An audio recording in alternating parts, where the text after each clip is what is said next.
Well, hello everyone and welcome back to another video here on 22 Driver Career Mode with Alpha Tauri, episode number 38 today for the Brazilian Grand Prix of Season 2, round number 16 and the Season 2 finale.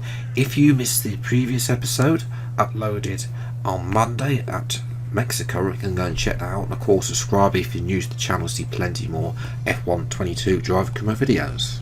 Coming into the finale then we have Max Verstappen and Charles Leclerc separated by 19 points, but there is a big hill to climb for Verstappen, but he has the advantage that this is a sprint weekend, so if he gets those points in the sprint race over Leclerc, then he could, increase his chances of succeeding.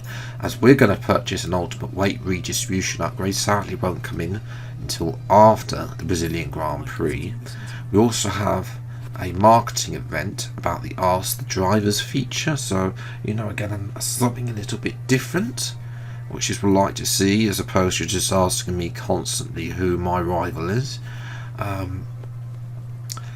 well, there was what did you consider the main factor that helped you where you are today? And I actually went for belief.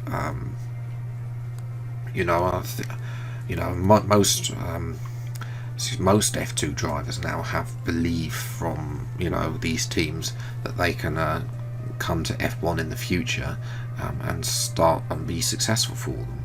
And obviously, it's important to have fun when racing.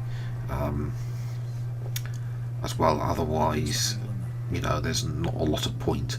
But anyway, R&D wise, Red Bull and Alpine are behind Ferrari and McLaren, which could throw a spanner in the works if Ferrari and McLaren get ahead of them in the race or the sprint.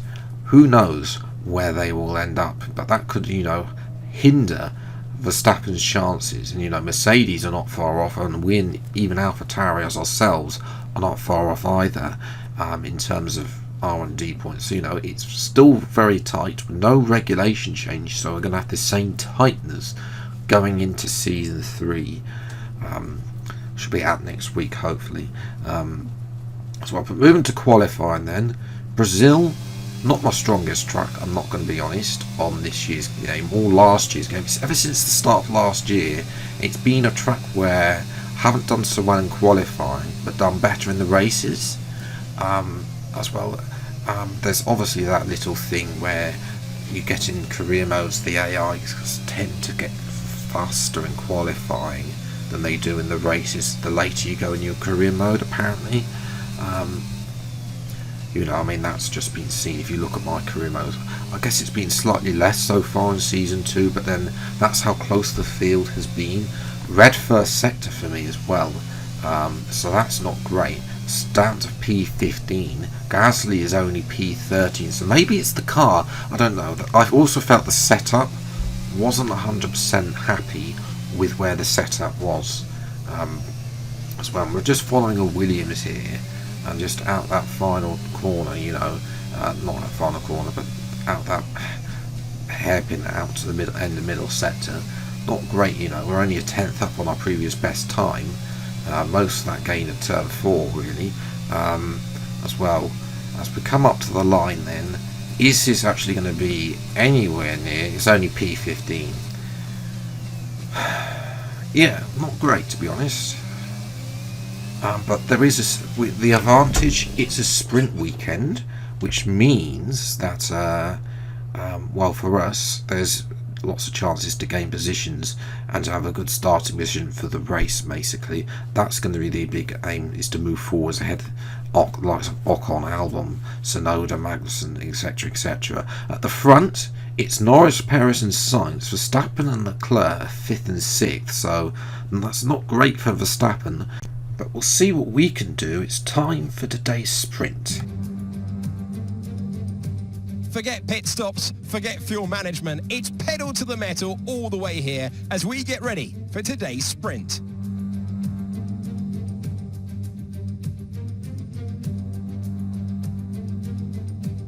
Off the back of a fantastic qualifying session, it's time to see how our starting grid looks for today's sprint. Lando Norris put in a fantastic lap yesterday, and he will start from pole position. Sergio Perez lines up alongside. Considering the rest of the grid we have Sainz, Vettel, Max Verstappen and Leclerc, Ricciardo, Russell, Hamilton and Pierre Gasly, Ocon, Albon, Kevin Magnussen and Tsunoda, Phoenix, Joe, Mick Schumacher and Robert Schwartzman, Bottas and Lance Stroll brings the grid to a close. And with preparations almost complete, let's head trackside for today's sprint.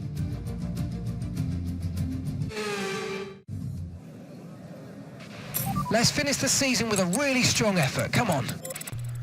Thanks, Mark. Right, sprint is going to be a no stop on the softs, obviously just low on the fuel there.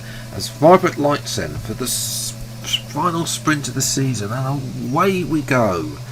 Well, it's the usual F1 22 start. We've got Jarpa inside. That's not great. We're going to try and dive bomb a few people. Can we get in front of this? I think that's Ocon there. Yes, it is. Yes, we can have Ocon still on the outside. We're going to try and pinch him to that huge sausage curb there and get him to P14, I think there is. So watching Leclerc having the start he needs. Well, he doesn't need to be in front of Verstappen. He's so far in front, but he is in front of Verstappen up to P5. So Verstappen has fallen back down the field. Now I'm going to look at Dibon next at Alex Albon up to P12 now, slow. Can we get Magnussen? Oh, I'm going to get Hamilton here as well. Down the inside, Hamilton asleep. Thank you very much. Or just like that, up to P10. What a beautiful triple overtake. Down the inside there of Albon. And then we're going to get the double dive bomb on both Magnussen and Hamilton there. Both of which Hamilton caught a bit napping behind Gasly. Unfortunately, that was where my progress stopped. Because lap after lap after lap, just got stuck behind Gasly, I'm afraid. Couldn't get past him. I think definitely need to revisit the setup for season 3 at Brazil. To see Hamilton over there has a go at the end, you can see that. But in the end, Norris has won. We're going to just hold on for P10, which is a much better starting position though for the race than P15. So we can move forwards from here, and maybe get a good top result. Definitely is on the cards, some good points, which is what we needed after the low par qualifying there. Yes, it's no points in the sprint, but I'll definitely take that. Vettel gets in front of Sainz for the sprint, and Leclerc gets in front of Verstappen. So Verstappen, that's bad news for Verstappen, because now he's 22 points behind now. So Leclerc pretty much has to DNF or finish outside the points, and Verstappen has to win the race in order to be world champion for a second time. So yes, we'll see what we can do though. 10th in the grid, time for the race. Welcome to where heroes and history are made. It's where the 2008 title was decided in the final corner, and just 1 year later, Jenson Button stormed through from 14th on the grid to claim his one and only Drivers' Championship. It's time then for the Sao Paulo Grand Prix. It's an unusual anti-clockwise race here at Interlagos, where the Sao Paulo locals are packed into the grandstands at each of the 15 corners around this classic 2.7 mile circuit. Two very fast sections bookend the famous and highly technical Sector 2, where getting a good run out of Yung Cao into one of 2 DRS zones will be key to any overtaking prospects today. So with the race not far away from starting, here's what today's grid rundown looks like. Lando Norris will lead us away from pole position, edging out Sergio Perez, who lines up P2. Looking down the rest of the grid, we have Vettel, Sainz, Charles Leclerc and Verstappen, Ricciardo, Russell, Gasly and Phoenix, Albon, Mick Schumacher, Lance Stroll and Bottas, Schwartzman, Magnussen, they've taken a grid penalty, Esteban Ocon and Yuki Tsunoda, Joe and Lewis Hamilton rounds off the grid. It's almost time for the lights to go out, so let's head down to the track where preparations are underway. Anthony Davison joins me once again in the commentary box, and it's fantastic to have you here with us today. But I'm curious, as a man with experience out on the track, how do you stop those pre-race nerves from becoming overwhelming when you're lining up on the grid? Well, I imagine they'll be starting to feel the adrenaline as they anticipate the run down into turn one, a bit like preparing to go into battle. The unknown situation will bring nerves, but that's a good thing. It will keep them focused on the moment and on their surroundings as we build towards the start of the Grand Prix.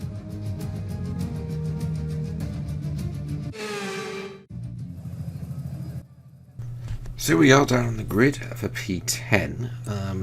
Race strategy. The team wants me to do the alternate strategy. I think no, because it's actually slower. So we're going to start soft to medium and not do the, well, their proposed idiotic medium to hard strategy. Gasly is on the mediums as we get ready for fibre lights. We'll look to jump him on the start and the final time. Season 2 and away we go. And, well, the usual start on F122 is absolutely everyone tries to go past. We're going to dive down the inside of Gasly and Ricciardo. Get Ricciardo in the second part of the air, almost touching Verstappen there, who's got back in front of Leclerc at the start. No damage, fortunately for us, if he's touched the rear of Verstappen there as we're going about 2 miles an hour through the centre S there. But we do get in front of Gasly, which is good because, you know, he's on that alternate strategy. He's going to be going a lot longer in this race as well. We have a look at Leclerc, but remember our little contract at Belgium means that we have to stick behind for now and play his rear gunner, even though he doesn't need that. But you know, we'll give him a couple. We might give him a couple of laps to try and see if he can get past Verstappen as well. As meanwhile, up the road, Perez may have an issue because he's now behind Sainz and he's got Sebastian Vettel in the other Ferrari going past as well. And it's only about George Russell's all out, and it looks like Perez, as I've gone wide, we're going to get Ricciardo back instantly as he brakes far too early for that corner as well. You know, I'm just fiddling about with something on the MFD, went wide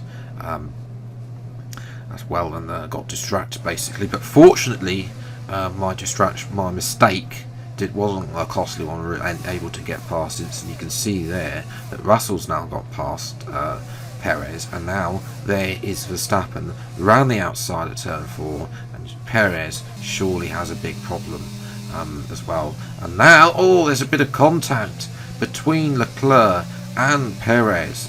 Those two will not be happy. Eventually Leclerc will get past Perez with DRS, and surely team orders should have been in force here,